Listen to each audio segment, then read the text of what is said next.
Alice का सफर शुरू होता है एक ऑर्डिनरी दुनिया से, जहां वो एक शिप का कैप्टन बन चुकी होती है। उसकी लाइफ काफी स्ट्रक्चर्ड और डिसिप्लिन्ड हो गई है, लेकिन उसके अंदर अब भी वही एडवेंचरस स्पिरिट रहती है जो बचपन में वंडरलैंड में थी। उसके सराउंडिंग्स, लोग और रिस्पॉन्सिबिलिटीज सब उसको रिमाइंड करते हैं कि दुनिया एक स्ट्रक्चर्ड सिस्टम है और ये सिस्टम एडवेंचर और अनप्रेडिक्टेबिलिटी को टॉलरेट नहीं करता। लेकिन एलिस के दिल में एक ऐसी जगह हमेशा रिजर्व रहती है जो सिर्फ इमेजिनेशन और क्यूरियोसिटी के लिए होती है। एक दिन जब एलिस अपने शिप पर काम कर रही होती है, उसके सामने एक मिस्टेरियस और फेमिलियर पोर्टल अपीयर होता है जो एक जगह का सिग्नल देता है जहां वक्त और रियलिटी के रूल्स अलग होते हैं। इस पोर्टल के अंदर से एक लाइट और सटल साउंड आती है जो सिर्फ उसके इमोशंस को ट्रिगर करती है। एलिस को तुरंत रियलाइज होता है कि ये सिर्फ एक हैल्यूसिनेशन या स्ट्रेस रिस्पॉन्स नहीं है, बल्कि वही पुराना वंडरलैंड उसका बुला रहा है। वंडरलैंड वापस जाने का डिसीजन लेने से पहले एलिस अपने रिस्पॉन्सिबिलिटीज और फैमिली ऑब्लिगेशंस के बीच स्ट्रगल करती है। उसकी मदर और सोसाइटी के नॉर्म्स कहती है कि एलिस को ग्राउंडेड और प्रैक्टिकल लाइफ जीनी चाहिए, लेकिन एलिस की इनर वॉइस कहती है कि कुछ चीजें सिर्फ रियलिटी के बियॉन्ड सीखी जा सकती है। ये इंटरनल कॉन्फ्लिक्ट उसकी कैरेक्टर ग्रोथ के लिए एसेंशियल है और ये बताता है कि एलिस अब सिर्फ एक इनोसेंट चाइल्ड नहीं है, बल्कि एक फुली डेवलप्ड और सेल्फ अवेयर इंडिविजुअल बन गई है। जब एलिस पोर्टल के अंदर एंटर करती है तो उसको पहले एक डिस्टॉर्टेड और सरियल लैंडस्केप मिलता है। लैंडस्केप का डिजाइन नेचुरल रियलिटी से बिल्कुल अलग है। कलर्स और शेप्स कॉन्स्टेंटली ट्रांसफॉर्म हो रहे होते हैं, ऑब्जेक्ट्स अपनी लॉजिकल ओरिएंटेशन नहीं फॉलो करते। ये एनवायरनमेंट उसको इनिशियली डिसोरिएंट करता है, लेकिन धीरे धीरे एलिस का कॉन्फिडेंस और अडेप्टेबिलिटी शाइन करता है। ये ट्रांसफॉर्मेशन एक विजुअल और साइकोलॉजिकल मेटाफोर है जो बताता है कि वंडरलैंड के लॉज और टाइम के प्रिंसिपल्स रियलिटी के अगेंस्ट है। एलिस के साथ वंडरलैंड में एंटर करते ही उसका पहला एनकाउंटर होता है एक क्रीचर से जो पार्टली फेमिलियर है और पार्टली अननोन। ये क्रीचर मैड हैटर का डिस्टॉर्टेड रिफ्लेक्शन लगता है जो पास्ट और प्रेजेंट के बीच एग्जिस्ट करता है। एलिस को पहले समझ नहीं आता कि ये कौन है और क्यों इंटरैक्ट कर रहा है। क्रीचर के जेस्चर्स और क्रिप्टिक डायलॉग्स इनिशियली कंफ्यूजिंग होते हैं, लेकिन धीरे धीरे एलिस रियलाइज करती है कि ये एक गाइडेंस और वार्निंग दोनों रोल में है। ये एनकाउंटर उसको मेंटली प्रिपेयर करता है कि वंडरलैंड का वक्त लिनियर नहीं है और हर एक्शन का अनएक्सपेक्टेड कॉन्सिक्वेंस हो सकता है। अगला सीक्वेंस एलिस के लिए इमोशनल और साइकोलॉजिकल डेप्थ का है। उसको मैड हैटर के इमोशनल स्टेट का पता चलता है। मैड हैटर डिप्रेस्ड और आइसोलेटेड है अपनी फैमिली के लॉस के दुख में। एलिस का मिशन इनिशियली सिंपल लगता है, मैड हैटर को चीयर अप करना और एक एडवेंचरस क्वेस्ट पार ले जाना, लेकिन जल्दी ही पता चलता है कि इस मिशन का कोर पर्पस है टाइम और पास्ट के सीक्रेट्स अनकवर करना। एलिस को समझ आता है कि अगर वो पास्ट के इवेंट्स को समझ सके तो मैड हैटर के दुख और उसकी फैमिली का मिस्टीरियस डिसअपीयरेंस दोनों सॉल्व हो सकते हैं। एलिस को एक मैजिकल डिवाइस मिलता है, क्रोनोस्फेयर। क्रोनोस्फेयर एक स्फेरिकल आर्टिफैक्ट है जो टाइम के फ्लो को विजुअली और फिजिकली मैनिपुलेट कर सकता है। एलिस को समझ आता है कि क्रोनोस्फेयर के थ्रू वो पास्ट में ट्रैवल कर सकती है, लेकिन उसके रूल्स स्ट्रिक्ट है। पास्ट को चेंज नहीं कर सकती, सिर्फ ऑब्जर्व और इन्फ्लुएंस कर सकती है इनडायरेक्टली। ये रूल एलिस के लिए इनिशियली फ्रस्ट्रेटिंग होता है क्योंकि उसका इंस्टिंक्ट है कि हर प्रॉब्लम को तुरंत सॉल्व करना चाहिए, लेकिन ग्रेजुअली एलिस पेशेंस और स्ट्रेटेजी डेवलप करती है और रियलाइज करती है कि टाइम को रिस्पेक्ट करना और कॉन्सिक्वेंसेस को समझना सबसे इम्पोर्टेंट है। पास्ट के सीक्वेंसेस में एलिस का पहला डेस्टिनेशन होता है मैड हैटर के बचपन का घर। यहाँ उसको मैड हैटर के अर्ली चाइल्डहुड मेमोरीज देखने को मिलते हैं, उसके पेरेंट्स के इंटरेक्शंस, उसके फियर्स और जॉयज और उसकी इन्नेट क्यूरियोसिटी और क्रिएटिविटी। एलिस को समझ आता है कि मैड हैटर का एडवेंचरस और अनकन्वेंशनल नेचर जेनेटिकली और इमोशनली रूटेड है। ये इंसाइट एलिस को डीपर एम्पैथी और स्ट्रेटेजी देता है कि कैसे वो प्रेजेंट को इन्फ्लुएंस कर सके विदाउट वायलेटिंग टाइम के रूल्स। एक और इम्पोर्टेंट रेवलेशन एलिस को यहाँ मिलती है। मैड हैटर के फैमिली और फ्रेंड्स के बीच का बॉन्ड कॉम्प्लेक्स और लेयर्ड था। कुछ कॉन्फ्लिक्ट्स और मिसअंडरस्टैंडिंग्स की वजह से मैड हैटर इमोशनली आइसोलेटेड हो गया था। एलिस ग्रेजुअली ये समझ जाती है कि इमोशनल ट्रॉमा और टाइम का इंटरप्ले कैसे वंडरलैंड के रियलिटी को शेप करता है। ये रियलाइजेशन उसके लिए पर्सनल ग्रोथ का मोमेंट है क्योंकि एलिस अपनी ओन पास्ट एक्सपीरियंसेस और चॉइसेस से पैरेललिज्म देख रही होती है। इस सीक्वेंस के बाद एलिस का एनकाउंटर होता है टाइम से। एलिस ने क्रोनोस्फेयर के थ्रू पास्ट में स्टेप लिया और पहली जगह जहां पहुंची वो था मैड हैटर के चाइल्डहुड का हाउस। यहाँ उसको हर चीज डिस्टॉर्टेड और ड्रीम लाइक लगी, जैसे हर ऑब्जेक्ट और मेमोरी अलाइव हो और अपनी स्टोरी खुद बता रही हो। एलिस को पहले समझ नहीं आता कि कौन से इवेंट्स असली है और कौन से एग्जैजरेटेड या सिंबॉलिक। ये एनवायरनमेंट सरियल होने के साथ इमोशनल क्यूज भी देती है। वॉल्स और फर्नीचर मैड हैटर के इमोशंस के साथ रिएक्ट करते हैं और कलर्स उसके मूड्स को रिप्रेजेंट करते हैं। एलिस ने पहले अपने ऑब्जर्वेशन स्किल्स यूज किए, जैसे एक साइलेंट डिटेक्टिव। उसने देखा कि मैड हैटर बचपन में बहुत क्यूरियस और इन्वेंटिव था, लेकिन उसकी फैमिली डायनामिक्स कॉम्प्लिकेटेड थी। उसके फादर स्ट्रिक्ट और प्रैक्टिकल नेचर के साथ डिसिप्लिन इम्पोज करते थे और मैड हैटर के क्रिएटिविटी और इमेजिनेशन को कंट्रोल करने की कोशिश करते। उसके मदर अफेक्शनेट और नर्चरिंग थी, लेकिन सर्कमस्टेंसेस और सोसाइटल प्रेशर्स की वजह से वो इमोशनली डिस्टेंट भी रहती थी। एलिस को ये समझ आता है कि मैड हैटर का internal conflict between creativity and societal expectation बचपन से ही डेवलप हुआ। एलिस को यहाँ पहले एनकाउंटर होता है टाइम के छोटे अवतार्स से। ये अवतार्स छोटे क्लॉक्स या एनिमेटेड टाइम पीसेस की तरह दिखते हैं जो अलग अलग मेमोरीज और इवेंट्स को हाईलाइट करते हैं। ये मैकेनिज्म मूवी का एक सटल विजुअल मेटाफोर है। हर मेमोरी और मोमेंट का एक इंडिपेंडेंट टाइमलाइन और सिग्निफिकेंस होती है और पास्ट को इन्फ्लुएंस करने का मतलब सिर्फ एक चेन रिएक्शन क्रिएट करना है। एलिस को समझ आता है कि अगर वो मैड हैटर के चाइल्डहुड के पिवटल मोमेंट्स को समझ सके तो उसके प्रेजेंट ट्रॉमा और इमोशनल आइसोलेशन का सोल्यूशन मिल सकता है। एलिस ग्रेजुअली मैड हैटर के फैमिली के इंटरैक्शंस ऑब्जर्व करती है। एक सीक्वेंस में यंग हैटर अपनी मदर के साथ प्ले कर रहा होता है और एक मोमेंट ऑफ जॉय दिखता है। ये मोमेंट रिवील करता है कि हैटर की कैपेसिटी फॉर लव और हैप्पीनेस इननेट है, लेकिन सर्कमस्टेंसेस और मिसअंडरस्टैंडिंग्स उससे ब्लॉक करते हैं। एलिस को रियलाइज होता है कि हीलिंग सिर्फ फिजिकल प्रेजेंस या एक्शन से नहीं होती, बल्कि एम्पैथी और अंडरस्टैंडिंग से भी होती है। ये इनसाइट उसके अप्रोच को रीडिफाइन करती है। अब वो ब्लाइंडली एक्शन नहीं ले रही, बल्कि इमोशनली कनेक्टेड अप्रोच अडॉप्ट कर रही है। एक और इम्पोर्टेंट सीक्वेंस में एलिस एनकाउंटर करती है मैड हैटर के फादर से। ये सीन इमोशनल टेंशन से लोडेड है।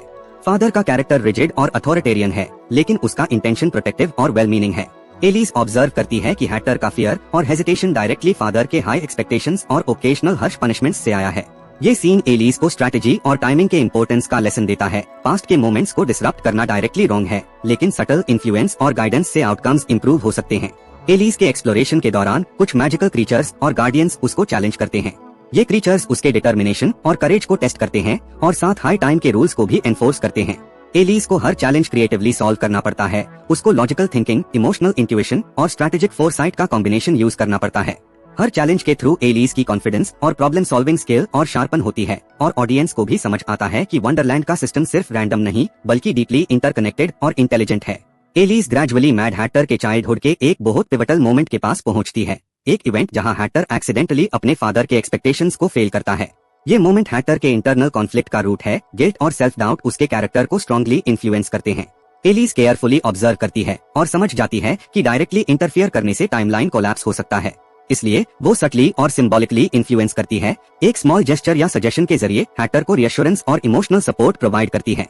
ये सटल इंटरवेंशन उसके अप्रोच को शो करता है कि हेरोइज्म और विजडम सिर्फ फिजिकल ब्रेवरी नहीं, बल्कि इमोशनल इंटेलिजेंस और पेशेंस भी होती है।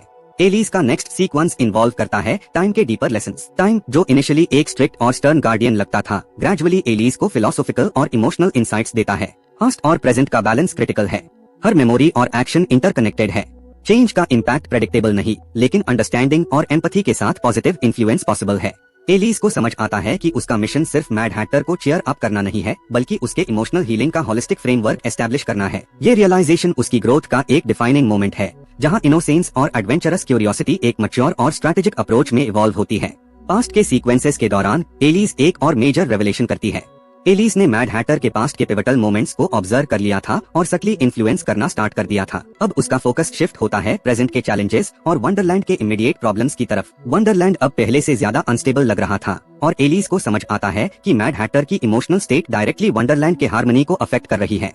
हर कैरेक्टर, एनवायरनमेंट और मैजिकल क्रीचर उसके एक्शंस के साथ रिस्पॉन्ड कर रहा है, जैसे वंडरलैंड एक लिविंग ब्रीदिंग सिस्टम हो। एलिस का पहला स्टेप होता है मैड हैटर के प्रेजेंट स्टेट को कॉन्फ्रंट करना। हैटर अब भी डिप्रेस्ड और आइसोलेटेड है और उसका कॉन्फिडेंस बहुत लो है। एलिस यूज जेंटली अप्रोच करती है और पहले ऑब्जर्व करती है कि उसके इमोशनल ट्रिगर्स क्या है। एलिस का अप्रोच सिंपल है। फर्स्ट, एम्पैथी एस्टैब्लिश करो। सेकंड, गाइडेंस प्रोवाइड करो। थर्ड, इमोशनल हीलिंग को एनकरेज करो। ये स्ट्रैटेजी सटल और इंटेलिजेंट है, क्योंकि डायरेक्ट कॉन्फ्रंटेशन या forcing him to act hater को और ज्यादा स्ट्रेस्ड कर सकता है। इस सीक्वेंस में एलिस और हैटर के बीच का डायलॉग इमोशनल और फिलोसॉफिकल डेप्थ से लोडेड है। हैटर का पर्सपेक्टिव रिवील होता है। उसको लगता है कि उसकी फैमिली परमानेंटली लॉस्ट हो गई है और वो कभी पूरी तरह खुश नहीं रह सकता। एलिस जेंटली चैलेंज करती है हैटर की अजम्पशंस और पास्ट के इंसाइट्स यूज गाइड के रूप में दिखाती है। ये सीक्वेंस नैरेटिव का कोर है, जहां स्टोरी इमोशनल इंटेलिजेंस और हीलिंग के कॉन्सेप्ट्स को एक्सप्लोर करती है। एलिस का नेक्स्ट चैलेंज होता है टाइम के रूल्स को नेविगेट करना। वंडरलैंड में टाइम लिनियर नहीं है और एलिस के इंटरवेंशंस को केयरफुली प्लान करना पड़ता है। हर स्टेप और एक्शन का बटरफ्लाई इफेक्ट कैलकुलेट करना जरूरी है। इस पार्ट में एलिस को मल्टीपल ऑब्स्टेकल्स फेस करने पड़ते हैं, शिफ्टिंग लैंडस्केप्स, मैजिकल क्रीचर्स और अनप्रेडिक्टेबल इवेंट्स। हर ऑब्स्टेकल एलिस के प्रॉब्लम सॉल्विंग स्किल्स और इमोशनल रेजिलियंस को टेस्ट करता है। ये सीक्वेंसेस ऑडियंस को सस्पेंस और एंगेजमेंट प्रोवाइड करते हैं, साथ हाई एलिस के कैरेक्टर डेवलपमेंट को भी हाईलाइट करते हैं। एक मेजर सीन में एलिस एनकाउंटर करती है रेड क्वीन से। रेड क्वीन का कैरेक्टर उसके गोल्स के लिए कॉम्प्लिकेटेड फैक्टर है। वो इनिशियली एंटागोनिस्टिक और ईगो ड्रिवन लगती है, लेकिन एलिस ग्रेजुअली समझ जाती है कि रेड क्वीन के एक्शंस का रूट कॉज इनसिक्योरिटी और पास्ट ट्रॉमा है। एलिस का अप्रोच अनऑर्थोडॉक्स है, डायरेक्ट कॉन्फ्रंटेशन के बजाय सटल साइकोलॉजिकल मैनिपुलेशन और एम्पैथी यूज करना। वो रेड क्वीन को दिखाती है कि कोऑपरेशन और अंडरस्टैंडिंग के जरिए दोनों पार्टीज के लिए बेटर आउटकम पॉसिबल है। ये सीन नैरेटिव के लिए क्रिटिकल है क्योंकि ये कॉन्फ्लिक्ट रेजोल्यूशन और इमोशनल स्ट्रैटेजी को एक्सप्लोर करता है। एलिस और हैटर का जर्नी वंडरलैंड के मैजिकल एनवायरनमेंट्स से गुजरता है, फ्लोटिंग आइलैंड्स, सरियल फॉरेस्ट्स और टाइम बेंडिंग रिवर्स। हर एनवायरनमेंट एक चैलेंज और लेसन प्रोवाइड करता है। एलिस ग्रेजुअली रियलाइज करती है कि वंडरलैंड का मैजिक सिर्फ विजुअल या एस्थेटिक नहीं बल्कि उसके रूल्स और लॉजिक डीपली इंटरट्वाइंड है। हर मैजिकल फेनोमेनन एक मेटाफोर होता है ग्रोथ, हीलिंग और अंडरस्टैंडिंग के लिए। ये स्टोरी टेलिंग का एक ब्रिलियंट विजुअल और इंटेलेक्चुअल लेयर है जो ऑडियंस को एंगेज करता है। मैड हैटर ग्रेजुअली अपने पास्ट और प्रेजेंट के कनेक्शंस समझने लगता है। एलिस सटली एनकरेज करती है रिफ्लेक्शन और इमोशनल ऑनेस्टी के लिए। हैटर का इंटरनल मोनोलॉग रिवील होता है, गिल्ट, फियर और सेल्फ डाउट के साथ साथ होप और क्यूरियोसिटी भी है। एलिस के इंटरवेंशन से हैटर का कॉन्फिडेंस धीरे धीरे रिबिल्ड होता है। ये सीक्वेंसेस डीपली मूविंग है और मूवी का इमोशनल कोर बन जाते हैं। एक और मेजर कॉन्फ्लिक्ट एलिस को फेस करना पड़ता है, टाइम के डिस्टॉर्शंस और वंडरलैंड के इंस्टेबिलिटी। क्योंकि पास्ट के इंटरवेंशंस और हैटर के इमोशनल स्टेट के चेंजेस वंडरलैंड के रियलिटी को इन्फ्लुएंस कर रहे हैं, एलिस को कंटिन्यूअसली अडेप्ट करना पड़ता है। हर मिस्टेक और मिसकैलकुलेशन का कॉन्सिक्वेंस ड्रामेटिक और विजिबल होता है। रिवर्स हो जाते हैं, फ्लोटिंग आइलैंड्स शिफ्ट करते हैं और क्रीचर्स अनप्रेडिक्टेबल बिहेवियर दिखाते हैं। ये पार्ट मूवी के स्टेक्स को हाई रखता है और ऑडियंस को सस्पेंसफुल और इमर्सिव एक्सपीरियंस देता है। एलिस ग्रेजुअली डिस्कवर करती है एक और पिवटल ट्रूथ, हैटर के पास्ट ट्रॉमा और वंडरलैंड के मैजिक इंटरकनेक्टेड है। अगर हैटर अपना हीलिंग जर्नी कंप्लीट नहीं करता तो वंडरलैंड परमानेंटली अनस्टेबल हो सकता है। ये रियलाइजेशन उसके अप्रोच को और स्ट्रैटेजिक और एम्पैथेटिक बनाता है। एलिस सिर्फ मैड हैटर के लिए नहीं बल्कि वंडरलैंड के इकोसिस्टम के लिए हीरो बन रही है। इस पार्ट में इमोशनल आर्क स्पीक करने लगते हैं। एलिस और हैटर के बीच ट्रस्ट और अंडरस्टैंडिंग डिपेंड होती है। रेड क्वीन के कैरेक्टर में सटल ट्रांसफॉर्मेशन दिखाई देती है और टाइम का कॉन्सेप्ट और फिलोसॉफिकल और कॉम्प्लेक्स होता है। एलिस के स्ट्रैटेजी और करेज ग्रेजुअली टेंजिबल रिजल्ट्स। एलिस का जर्नी अब क्लाइमैक्स की तरफ बढ़ रहा था। वंडरलैंड अब पहले से ज्यादा अनस्टेबल लग रहा था। मैड हैटर के इमोशनल हीलिंग के बावजूद मैजिकल डिसरप्शंस और एक्सटर्नल कॉन्फ्लिक्ट्स अभी भी अनसॉल्व्ड है। वंडरलैंड के हर कॉर्नर में टाइम डिस्टॉर्शंस और अनप्रेडिक्टेबल इवेंट्स दिख रहे हैं, रिवर्स हो रहे हैं, फ्लोटिंग आइलैंड्स मूव कर रहे हैं और क्रीचर्स अनयूजुअल और केओटिक बिहेवियर दिखाते हैं। ये विजुअल और नैरेटिव केओस एलिस के लिए एक टेस्टिंग ग्राउंड है जहां उसकी करेज, इंटेलिजेंस और स्ट्रैटेजिक प्लानिंग फुली टेस्ट होती है। एलिस का पहला मेजर ऑब्जेक्टिव अब है रेड क्वीन के कॉन्फ्रंट करना और टाइम के डिस्टॉर्शंस को फिक्स करना। रेड क्वीन का कैरेक्टर पहले एंटागोनिस्टिक और ईगो ड्रिवन था, लेकिन अब एलिस समझ गई है कि रेड क्वीन का बिहेवियर इनसिक्योरिटी और पास्ट ट्रॉमा से ड्रिवन है। एलिस का अप्रोच अनऑर्थोडॉक्स है, डायरेक्ट कॉन्फ्रंटेशन के बजाय साइकोलॉजिकल स्ट्रैटेजी और एम्पैथी यूज करना। एलिस सटली रेड क्वीन को दिखाती है कि कोलैबोरेशन और म्यूचुअल अंडरस्टैंडिंग दोनों के लिए ज्यादा बेनिफिशियल है। ये अप्रोच नैरेटिव के लिए क्रिटिकल है क्योंकि कॉन्फ्लिक्ट रेजोल्यूशन और इमोशनल स्ट्रैटेजी स्टोरी के थेमेटिक कोर को रिप्रेजेंट करते हैं। इस सीक्वेंस में एलिस और रेड क्वीन के बीच का डायलॉग इमोशनली और साइकोलॉजिकली कॉम्प्लेक्स है। रेड क्वीन इनिशियली रेजिस्ट कर रही होती है और अपने ईगो और अथॉरिटी के शील्ड्स के पीछे छुपी रहती है। एलिस केयरफुली और इंटेलिजेंटली रेड क्वीन के फियर्स और इनसिक्योरिटीज को एड्रेस करती है और ग्रेजुअली ट्रस्ट और अंडरस्टैंडिंग बिल्ड करना शुरू करती है। ये सीक्वेंस ऑडियंस के लिए इंटेंस और एंगेजिंग है क्योंकि स्टोरी लॉजिकली और इमोशनली लेयर्ड है। सिर्फ मैजिकल बैटल्स नहीं बल्कि इमोशनल और इंटेलेक्चुअल स्टेक्स भी हाई है। अगला चैलेंज एलिस के लिए टाइम का कोर मैनिपुलेशन होता है। वंडरलैंड में टाइम लिनियर नहीं है और एलिस के प्रीवियस इंटरवेंशंस से सिस्टम ऑलरेडी स्लाइटली अनस्टेबल हो गया है। टाइम का गार्डियन इनिशियली स्ट्रिक्ट और स्टर्न लगता है, लेकिन ग्रेजुअली एलिस के स्ट्रैटेजिक और एम्पैथेटिक अप्रोच को रिकॉग्नाइज करता है। टाइम के साथ एलिस की इंटरैक्शंस डीपली फिलोसॉफिकल और इमोशनल है। हर डिसीजन का मोरल, लॉजिकल और इमोशनल इम्पैक्ट समझना जरूरी है। एलिस को रियलाइज होता है कि सिर्फ ब्रेवरी और इंटेलिजेंस से काम नहीं चलेगा, एम्पैथी, पेशेंस और अंडरस्टैंडिंग इक्वली एसेंशियल है। एलिस के मैजिकल जर्नी का नेक्स्ट सीक्वेंस इन्वॉल्व करता है मल्टीपल टाइमलाइंस और पिवटल पास्ट इवेंट्स का सिंक्रोनाइजेशन। एलिस को केयरफुली ट्रैक करना पड़ता है कि कौन से मेमोरीज और एक्शंस डायरेक्टली हैटर और वंडरलैंड के स्टेबिलिटी को इन्फ्लुएंस करते हैं। ये सीक्वेंस विजुअली और कॉन्सेप्चुअली स्टनिंग है। फ्लोटिंग क्लॉक्स, टाइम बबल्स और मेमोरी फ्रैगमेंट्स एक सरियल एनवायरनमेंट क्रिएट करते हैं जहां पास्ट और प्रेजेंट साइमल्टेनियसली विजिबल है। एलिस हर फ्रैगमेंट को एनालाइज करती है और डिसाइड करती है कि कौन से इंटरवेंशंस सेफ और इफेक्टिव है।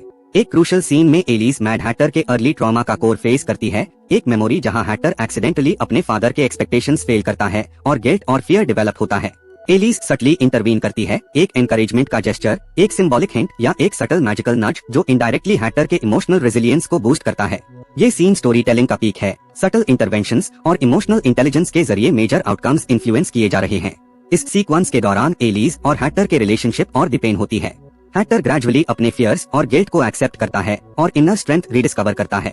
एलिस का गाइडेंस सिर्फ इमोशनल सपोर्ट नहीं बल्कि एक स्ट्रैटेजिक फ्रेमवर्क भी है जहां हैटर अपनी क्रिएटिविटी और करेज को इफेक्टिवली यूज कर सकता है। ये कैरेक्टर आर्क डीपली सैटिस्फाइंग और कैथार्टिक है और ऑडियंस के लिए इम्पैक्टफुल इमोशनल पे ऑफ क्रिएट करता है। एलिस का नेक्स्ट चैलेंज इन्वॉल्व करता है डायरेक्ट मैजिकल कॉन्फ्लिक्ट्स और वंडरलैंड के अनस्टेबल रीजन्स का नेविगेशन। फ्लोटिंग आइलैंड्स और टाइम डिस्टॉर्टेड फॉरेस्ट्स के सीक्वेंसेस विजुअली और इंटेलेक्चुअली एंगेजिंग है। हर एनवायरनमेंट एलिस के अडेप्टेबिलिटी और प्रॉब्लम सॉल्विंग को टेस्ट करता है। ये पोर्शन स्टोरी के क्लाइमैक्स का प्रेल्यूड है, जहां सस्पेंस और स्टेक्स पीक पार होते हैं। एलिस ग्रेजुअली हर ऑब्स्टेकल को क्रिएटिवली ओवरकम करती है, लॉजिकल थिंकिंग, स्ट्रेटेजिक प्लानिंग और इमोशनल इंटेलिजेंस का कॉम्बिनेशन यूज करते हुए। एक और मेजर कॉन्फ्लिक्ट इन्वॉल्व करता है टाइम के गार्डियन और रेड क्वीन के फाइनल शोडाउन। वंडरलैंड के स्टेबिलिटी के लिए क्रिटिकल है कि एलिस अपने पास्ट इंटरवेंशंस और प्रेजेंट स्ट्रेटेजी को परफेक्ट सिंक्रोनाइज करे। ये सीक्वेंस इमोशनली और विजुअली इंटेंस है। शिफ्टिंग लैंडस्केप्स, टाइम डिस्टॉर्शंस और मैजिकल फिनोमेना साइमल्टेनियसली डिस्प्ले होते हैं। एलिस के एक्शंस प्रेसाइज, कैलकुलेटेड और एम्पैथेटिक होते हैं, जहां हर जेस्चर और डिसीजन का डीप सिग्निफिकेंस है। एलिस ने अपने एडवेंचर के दौरान जो भी सीखा था, उसका कल्मिनेशन अब सामने था। वंडरलैंड फिर से बैलेंस में था, रिवर्स अपनी नेचुरल फ्लो में थे, फ्लोटिंग आइलैंड्स स्टेबल और मैजिकल क्रीचर्स खुशी से इंटरैक्ट कर रहे थे। एलिस का मिशन कंप्लीट हो चुका था। मैड हैटर इमोशनली हील हो गया था, अपनी क्रिएटिविटी और करेज वापस पाली थी। रेड क्वीन ने अपने ईगो और इनसिक्योरिटीज को समझा और अब वंडरलैंड के हार्मनी में कंट्रीब्यूट कर रही थी, और टाइम के डिस्टॉर्शंस पूरी तरह रिजॉल्व हो गए थे। मैड हैटर का ट्रांसफॉर्मेशन बहुत इंस्पायरिंग था। उसने अपनी फैमिली के लॉस के गिल्ट और फियर्स को एक्सेप्ट किया और अपनी इमोशनल पेन को स्ट्रेंथ में कन्वर्ट कर लिया। एलिस के साथ उसका बॉन्ड और भी गहरा हो गया था। अब वो सिर्फ एक फ्रेंड नहीं, बल्कि एक इमोशनली हील्ड और सेल्फ अवेयर इंडिविजुअल था। एलिस ने सटली गाइड किया और एम्पैथी और पेशेंस का उसे करके हैटर को अपनी इनर स्ट्रेंथ डिस्कवर करने में मदद की। रेड क्वीन भी अब पहले से ज्यादा न्यूएंस्ड और बैलेंस्ड कैरेक्टर बन गई थी। उसके ईगो के पीछे छुपी वल्नरेबिलिटी समझ आई और अब वो वंडरलैंड के बेटरमेंट के लिए कोऑपरेशन कर रही थी। एलिस ने ये रियलाइज किया कि हेरोइज्म सिर्फ एडवेंचर और ब्रेवरी से नहीं आता, एम्पैथी, अंडरस्टैंडिंग और पेशेंस भी इक्वली इंपॉर्टेंट है। वंडरलैंड के मैजिकल लॉज और टाइम के प्रिंसिपल्स कॉम्प्लिकेटेड है, लेकिन उनका रिस्पेक्ट और स्ट्रैटेजिक अप्रोच से काम लेना हाई ट्रू विजडम है। एलिस ने क्रोनोस्फेयर केयरफुली प्लेस किया और टाइम के गार्डियन को रिस्पेक्ट के साथ फेयरवेल कहा। ये मोमेंट सिंबॉलिक था। एलिस ने न सिर्फ वंडरलैंड का बैलेंस रिस्टोर किया, बल्कि अपनी इनर विजडम, करेज और इमोशनल इंटेलिजेंस को भी स्ट्रेंथन किया। वंडरलैंड का मैजिकल और इमोशनल इकोसिस्टम फिर से सीरीन और हार्मोनियस हो गया और एनवायरनमेंट विजुअली और इमोशनली ब्रेथटेकिंग था। फाइनली एलिस वापस अपनी रियल दुनिया में आई। अब वो सिर्फ एक शिप कैप्टन नहीं थी, बल्कि एक ऐसी पर्सन बन गई थी जो अपने करेज, एम्पैथी और अंडरस्टैंडिंग पर पूरा कॉन्फिडेंट थी। उसके एडवेंचर्स ने उसको लाइफ के हर चैलेंज को फेस करने का पर्सपेक्टिव दिया था, चाहे वो फिजिकल हो, इमोशनल हो या इंटेलेक्चुअल। एलिस के अंदर एक सेंस ऑफ फुलफिलमेंट और मैच्योरिटी थी जो पहले कभी नहीं थी। स्टोरी का एसेंस ये था, ट्रू हेरोइज्म सिर्फ बैटल्स जीतने में नहीं, बल्कि एम्पैथी, पेशेंस, अंडरस्टैंडिंग और करेज का बैलेंस एस्टैब्लिश करने में है। एलिस ने अपनी क्यूरियोसिटी और एडवेंचरस स्पिरिट को अपनी विजडम के साथ मर्ज करके एक कंप्लीट, स्ट्रॉन्ग और इंस्पायरिंग कैरेक्टर का एग्जाम्पल क्रिएट किया। वंडरलैंड के लोग, क्रीचर्स और एनवायरनमेंट सब एक पीसफुल और जॉयफुल स्टेट में वापस आ गए और एलिस के लिए ये एक डीपली सेटिस्फाइंग और मीनिंगफुल क्लोजर था। दी एंड।